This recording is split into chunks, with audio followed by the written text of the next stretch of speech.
नमस्कार दोस्तों, जय माता दी। आज मैं आपको द्वादशी व्रत की कथा सुनाने जा रही हूँ। आज इसे सुनने से आपका एकादशी व्रत पूर्ण हो जाएगा। तो प्रेम से बोलिए विष्णु भगवान जी की जय। एक बार भगवान विष्णु जी शेष नाग पर बैठे बैठे उदास हो गए और धरती पर जाने का विचार बनाया। धरती पर जाने का मन बनाते ही विष्णु जी जाने की तैयारी करने लगे। अपने स्वामी को तैयार होता देखकर लक्ष्मी जी ने उनसे पूछा, स्वामी आप कहाँ जाने की तैयारी में लगे हैं? जिसके उत्तर में विष्णु जी ने कहा, हे देवी, मैं धरती लोक पर घूमने जा रहा हूँ। यह सुन माता लक्ष्मी जी का भी धरती पर जाने का मन हुआ और उन्होंने श्री हरि से इसकी आज्ञा मांगी। लक्ष्मी जी द्वारा प्रार्थना करने पर भगवान विष्णु जी बोले, आप मेरे साथ चल सकती हो, लेकिन एक शर्त पर। तुम धरती पर पहुंचकर उत्तर दिशा की ओर बिल्कुल मत देखना, तभी मैं तुम्हें अपने साथ लेकर जाऊंगा।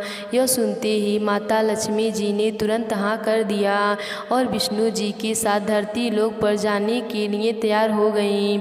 माता लक्ष्मी जी और भगवान विष्णु जी सुबह सुबह धरती पर पहुंच गए। जब वे पहुँचे तब सूर्य देवता उदय हो ही रहे थे। कुछ दिनों पहले ही बरसात हुई थी, इसीलिए धरती पर चारों ओर हरियाली ही हरियाली थी। धरती बेहद ही सुंदर दिख रही थी। अतः माँ लक्ष्मी जी मंत्रमुग्ध होकर धरती के चारों ओर देख रही थीं। माँ लक्ष्मी जी भूल गईं कि अपने पति को क्या वचन देकर आई हैं। अपनी नज़र घुमाते हुए उन्होंने जब उत्तर दिशा की ओर देखा, उन्हें पता ही नहीं चला कि मन ही मन में मुग्ध हुई माता लक्ष्मी जी ने जब उत्तर दिशा की ओर देखा तो उन्हें एक सुंदर बगीचा नजर आया। उस ओर से भीनी भीनी खुशबू आ रही थी। बगीचे में बहुत ही सुंदर सुंदर फूल खिले थे। फूलों को देखते ही माँ लक्ष्मी बिना सोचे समझे उस खेत में चली गईं और एक सुंदर सा फूल तोड़ लिया। फूल तोड़ने के पश्चात जैसे ही माता लक्ष्मी भगवान विष्णु के पास वापस लौट कर आईं, तब भगवान विष्णु की आंखों में आंसू थे। माँ लक्ष्मी जी के हाथ में फूल देख विष्णु भगवान जी बोले, कभी भी किसी से पूछे बिना उसका कुछ भी नहीं लेना चाहिए। और साथ ही माँ लक्ष्मी को विष्णु जी को दिया हुआ वचन भी याद दिलाया। और फिर भगवान विष्णु जी ने दी माँ लक्ष्मी जी को सजा। माँ लक्ष्मी को अपनी भूल का जब आभास हुआ तो उन्होंने भगवान विष्णु जी से इस भूल की क्षमा मांगी। विष्णु जी ने कहा कि आपने जो भूल की है उसकी सज़ा तो आपको अवश्य मिलेगी। जिस माली के खेत से आपने बिना पूछे फूल तोड़ा है, यह एक प्रकार की चोरी है। इसीलिए अब आप 3 वर्ष तक माली के घर नौकर बनकर रहो। उसके बाद मैं आपको वैकुंठ में वापस बुलाऊंगा। भगवान विष्णु जी का आदेश माता लक्ष्मी जी ने चुपचाप सर झुकाकर मान लिया। जिसके बाद माँ लक्ष्मी जी ने एक गरीब औरत का रूप धारण किया और उस खेत के माली के घर गईं। माधव नाम के उस माली का एक झोपड़ा था, जहाँ माधव की पत्नी, 2 बेटे और 3 बेटियाँ साथ में रहते थे। माता लक्ष्मी जब एक साधारण औरत बनकर माधव के झोपड़े पर पधारी तो माधव ने पूछा, बहन आप कौन हैं? तब माता लक्ष्मी ने कहा, मैं एक गरीब औरत हूँ, मेरी देखभाल करने वाला कोई नहीं है। मैंने कई दिनों से खाना भी नहीं खाया। मुझे कोई भी काम दे दो, मैं तुम्हारे घर का काम कर लिया करूँगी और इसके बदले आप मुझे अपने घर के एक कोने में आसरा दे देना। माधव बहुत ही अच्छे दिल का मालिक था। उसे दया आ गई, लेकिन उसने कहा, बहन मैं तो बहुत ही गरीब हूँ। मेरी कमाई से मेरे घर का खर्चा काफ़ी कठिनाइयों से चलता है। लेकिन अगर मेरी 3 बेटियाँ हैं, उसकी जगह अगर 4 बेटियाँ होती तो भी मुझे गुजारा करना था। अगर तुम मेरी बेटी बनकर और जैसा रूखा सूखा हम खाते हैं उसमें खुश रह सकती हो तो बेटी अंदर आ जाओ। माधव ने माँ लक्ष्मी को अपने झोपड़े में शरण दे दी और माँ लक्ष्मी 3 साल तक उस माधव के घर पर नौकरानी बनकर रहीं। कथा के अनुसार कहा जाता है कि जिस दिन माँ लक्ष्मी माधव के घर आई थी, उसके दूसरे ही दिन माधव को फूलों से इतनी आमदनी हुई कि शाम को उसने एक गाय खरीद ली। फिर धीरे धीरे माधव ने ज़मीन खरीद ली और सबने अच्छे अच्छे कपड़े भी बनवा लिए। कुछ समय बाद माधव ने एक पक्का मकान बनवा लिया। माधव हमेशा सोचता था कि मुझे यह सब इस महिला के आने के बाद ही मिला है। इस बेटी के रूप में मेरी किस्मत ही बदल गई। एक दिन माधव जब अपने खेतों से काम खत्म करके घर आया तो उसने अपने घर के द्वार पर गहनों से लदी एक देवी स्वरूप औरत को देखा। जब निकट आया तो उसे आभास हुआ कि यह तो मेरी मुँह बोली चौथी बेटी है, यानी वही औरत है। कुछ समय के बाद वह समझ गया कि यह देवी कोई और नहीं बल्कि स्वयं माँ लक्ष्मी जी हैं। यह जानकर माधव बोला, हे माँ, हमें क्षमा करें, हमने आपसे अनजाने में बहुत घर के काम कराए। हे माँ, यह हमसे कैसा अपराध हो गया। हे माँ, हम सबको माफ़ कर दें। यह सुनकर माता लक्ष्मी जी मुस्कुराईं और बोलीं, हे माधव, तुम बहुत ही अच्छे और दयालु हो।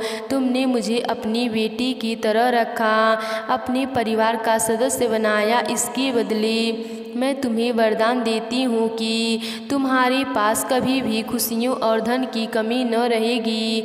तुम्हारे सारे सुख मिलेंगे जिसके तुम हकदार हो। इसके पश्चात माता लक्ष्मी अपने स्वामी श्री हरि के द्वार भेजे रथ में बैठकर वैकुंठ को चली गईं। हे माँ लक्ष्मी, मेरी नम्र विनती है कि जैसे माधव पर कृपा दृष्टि रखी, वैसे ही कृपा दृष्टि हमारे समाज और देश पर भी रखना और अपने भक्तों पर सदा ही अपनी कृपा बनाए रखना। तो प्रेम से बोलिए लक्ष्मी माता की जय। एक बार शिव ने अपने तेज को समुद्र में फेंक दिया था। उससे एक महातेजस्वी बालक ने जन्म लिया। यह बालक आगे चलकर जालंधर के नाम से प्राकाल में दैत्य राजा बना। इसकी राजधानी का नाम जालंधर नगरी था। दैत्यराज कालमेनी की कन्या वृंदा का विवाह जालंधर से हुआ। जालंधर महाराक्षस था। अपनी सत्ता के मध्य में चूर उसने माता लक्ष्मी को पाने की कामना से युद्ध किया, परंतु समुद्र में ही उत्पन्न होने के कारण माता लक्ष्मी ने उसे अपने भाई के रूप में स्वीकार किया। वहां से पराजित होकर वह देवी पार्वती को पाने की लालसा से कैलाश पर्वत पर गया। भगवान देवाधिदेव शिव का ही रूप धरकर माता पार्वती के समीप गया, परंतु माँ ने अपने योग्य बल से उसे तुरंत पहचान लिया तथा वहाँ से अंतर ध्यान हो गया।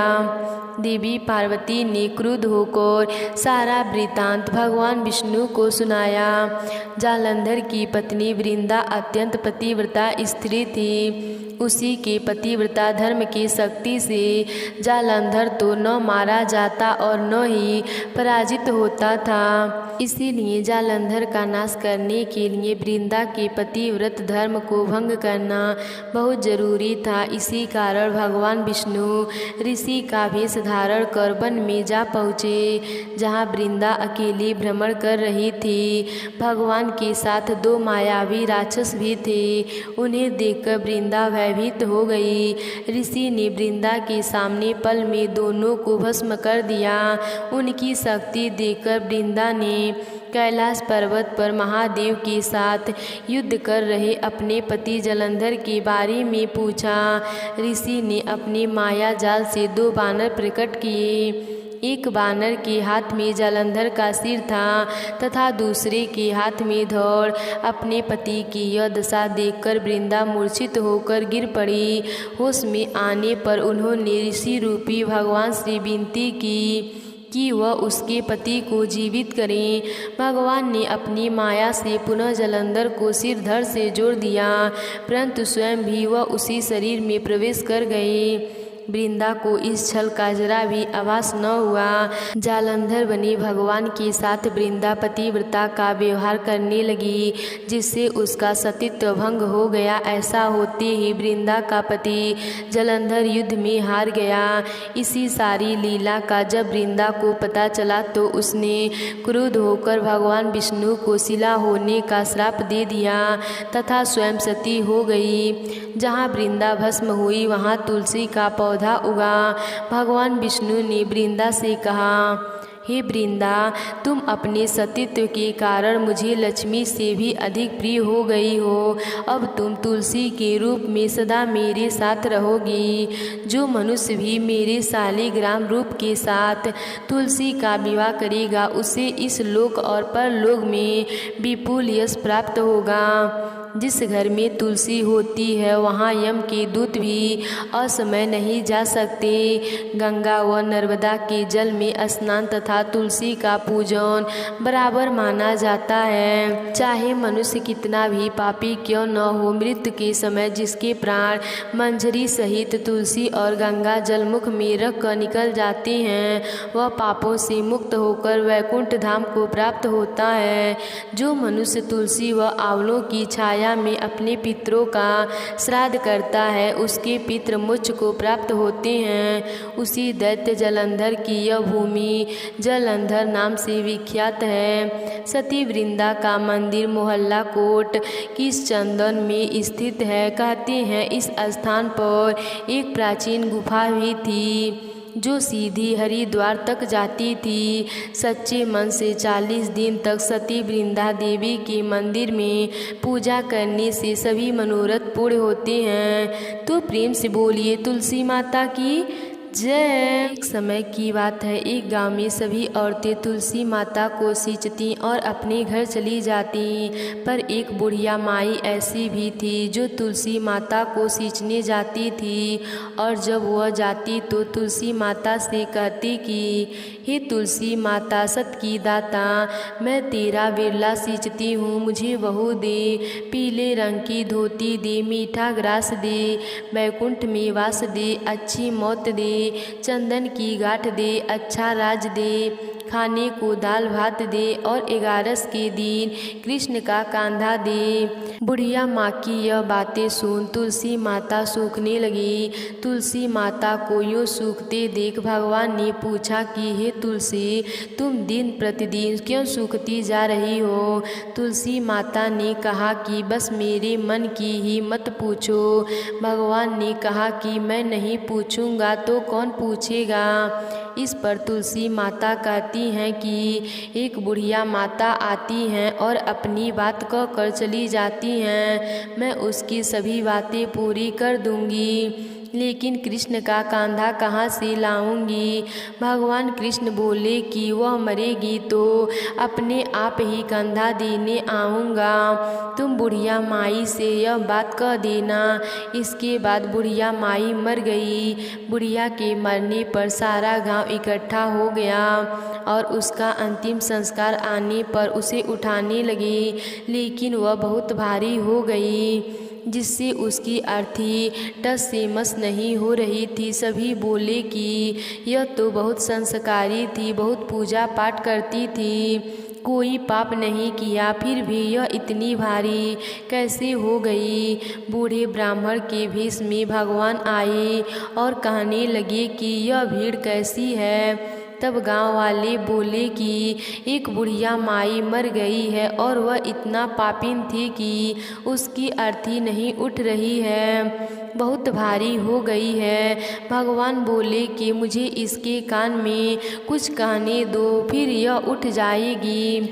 भगवान बुढ़िया माई के पास गए और उसके कान में कहा कि माई तू अपने मन की कर ले, पीताम्बर की धोती ले, मीठा ग्रास ले, वैकुंठ में वास ले, चटके की चाल ले, चंदन की गांठ ले, झालर की झनकार ले, दाल भात का जीवन ले और ले श्री कृष्ण का कांधा भी ले।